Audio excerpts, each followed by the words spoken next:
Hi, my name's Charlie Adlard and I'm a comic book artist. I've been a comic book artist for over 25 years professionally, but the main thing I've been drawing over the last 15 years was The Walking Dead, which finished last year. I've always been into comics ever since I was about 6 or 7, so that's all I read when I was a child, all I read literally. I had a penchant for drawing as well, so as soon as I read comic books, I instantly started drawing them as well from that age. I went to art college and studied film and video because there was no comic book courses, and then moved back to my hometown of Shrewsbury here and decided to get back into drawing comic books. I'd spent about 2 years getting my portfolio, taking it to comic book conventions, and then finally I got my first commission, which was for the Judge Dredd magazine, and that was kind of the start of my career, and I haven't really looked back since. I've worked on pretty much all of the major characters here and there, bit of Batman here, bit of Superman there, bit of Spider-Man, bit of Fantastic Four, bit of X-Men, until it all led up to The Walking Dead about 15 years ago.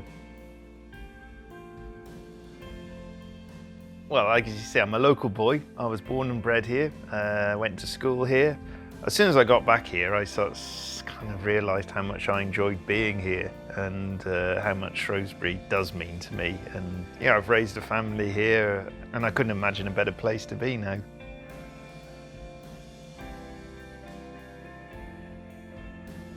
Most days is quite similar, actually. I'm quite a routine-y person. I do enjoy having a routine. To a lot of people it might sound monotonous, but you forget that because you're creating, it's not monotonous. Yeah, I might be in the same room, in the same space, but I'm certainly not in the same headspace every day.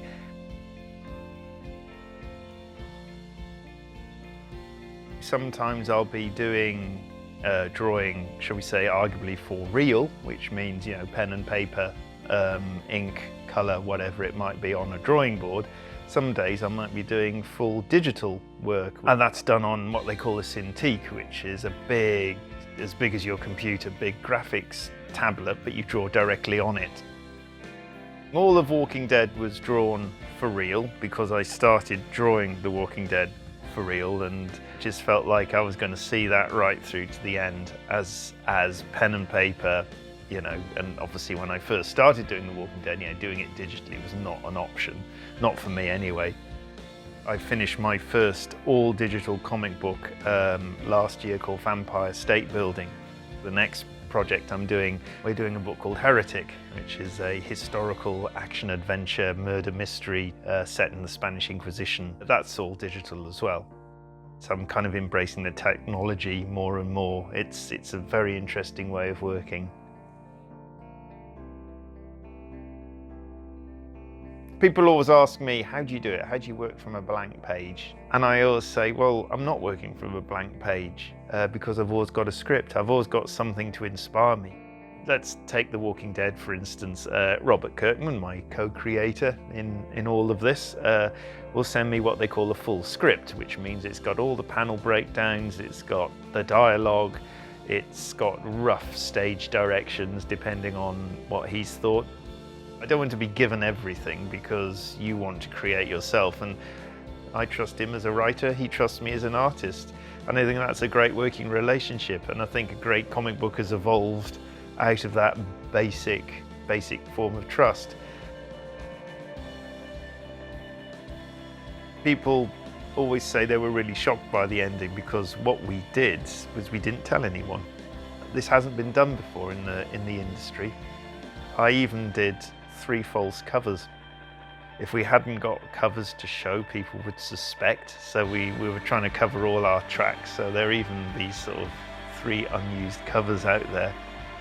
It's a book that thrived on surprises, and the ultimate surprise was it just ended, you know, just like that. You know, I mean, I'd love to have been with some hardcore fan because we've never put the end on anything, you know, and it was just the end.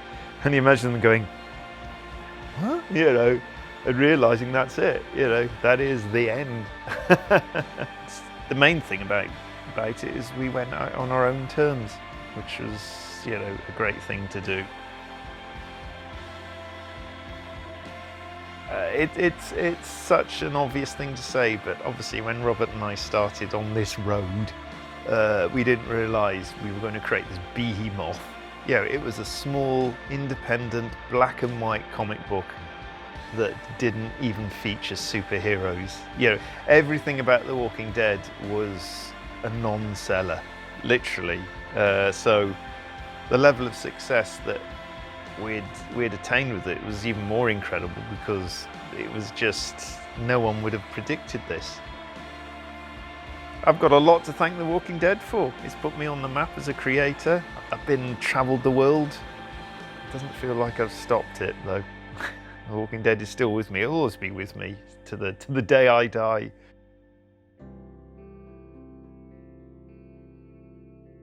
I was approached by Faye of the museum, and she was the first person then to sort of come up to me and say, "Oh, we're interested in having an exhibition of all your work," which is great, you know. So last year we actually had the exhibition. It opened in May. It was great. I mean, it's been the best exhibition, I think, of my work that I've seen. The imagination that's gone into it, the set design and everything, has been brilliant. So we got a lot of people through the doors to see it. And it was just great to have it in my hometown. It was just brilliant. Once or twice a week I'd walk past the sign, and you just can't, I constantly just kept thinking, oh, that's mine, that is, you know. I was really proud to have my work put up in such a great way by these guys. It was fantastic. Yeah, it's kind of cool to do a travelling exhibition, that even though the main Shrewsbury exhibition has finished, you know, its life will carry on. If it wasn't for the fans, we wouldn't have a job. It's as simple as that. It's a fairly solitary life I lead, you know. When I'm working, I'm just on my own, working with my thoughts. So it's great to go out there and actually find out what people really think. And I've always enjoyed that. You know, it's only because of the fans, and I really appreciate that sort of fact, that if they didn't like what you did, we certainly wouldn't have a career.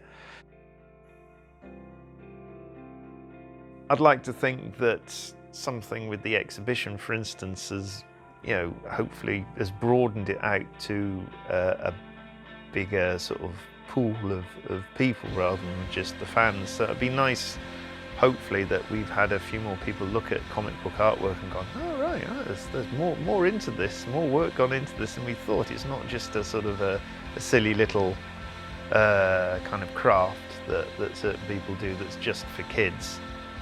I've always believed the comic book is an art form itself. In France, it is actually called the ninth art.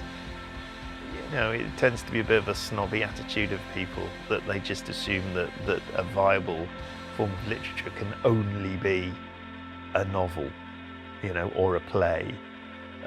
So why can't we have something with pictures? From my point of view, I believe in the medium that I work in for. I regard it as legitimate as painting or sculpture or printmaking or filmmaking or anything like that.